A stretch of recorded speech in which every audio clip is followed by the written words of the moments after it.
Hey there, this week I'm pretty excited about the exercise that we're going to be doing because for me it is actually personally incredibly helpful. It doesn't matter what type of change you're trying to make, it doesn't matter what type of goal you're trying to accomplish. This is a necessary stepping stone for anybody, and it's an incredibly overlooked stepping stone. So a lot of people, when you look at motivation, you have direction, where am I going, how do I get there type thing, and you have intensity. Do you have the energy to want to do it? And some people, they have that energy, they just don't know how to focus it, and some people know exactly how to get someplace and how to accomplish a certain goal or task, but they just don't have that energy or that intensity that the other person does have. So this helps break all these pieces down. So at the end, you have a clear objective. Not only do you have a clear objective, you are able to identify how your goal breaks down, and if you fall into a rut, if you are faced with a figurative wall that you need to get past, you're going to have clear ways to get past them. It's all going to be in one piece, all in one piece of paper in this exercise. So it really breaks things down very nicely, and it's absolutely necessary at the beginning of the process to do one of these.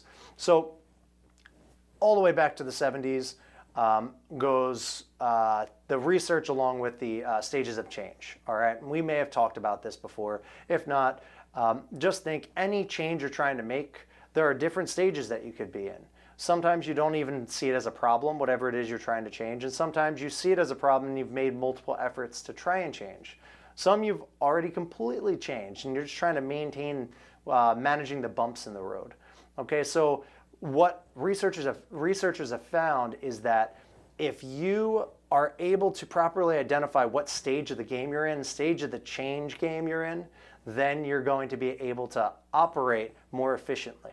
Okay, but you can't be skipping steps, and if you misdiagnose where you're at in this stage of change, then it also could mean that you're putting efforts in that might not sustain themselves. All right, we've all tried to hold a diet or exercise plan that's only lasted 2 to 3 weeks, and then we kind of revert back to our old ways.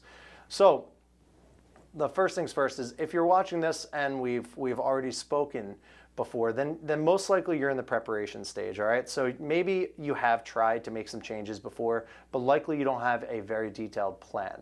So this is going to kind of be your change plan. All right, you're going to have to identify what that behavior is, or what those behaviors are, that problem, that issue, specifically what that thing is you're looking to change. Okay, and from there you've got to just break these things down. You've got to look at exactly what you're looking to make those changes in, and then this exercise is going to help dissect all of those things.